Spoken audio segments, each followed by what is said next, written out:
देखिए भैया क्या बिक रहा है हमारे जंगल में। देखिए कुसमी जंगल आए हैं, देख लो दोस्तों।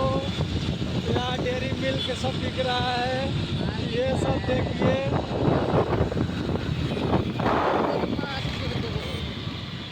ये देखिए बस है बिहार जाने वाला, और ये जंगल है, ये हमारे घर के पास में है। तो आए हैं हम लोग इंजॉय करने।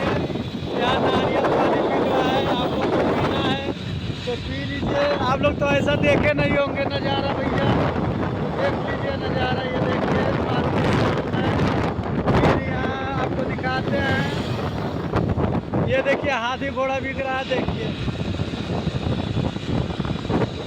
तो आप लोग बने रहिएगा। ये भी हाथी घोड़ा देखिए आ गया। ये बंदर है क्या, सियार है?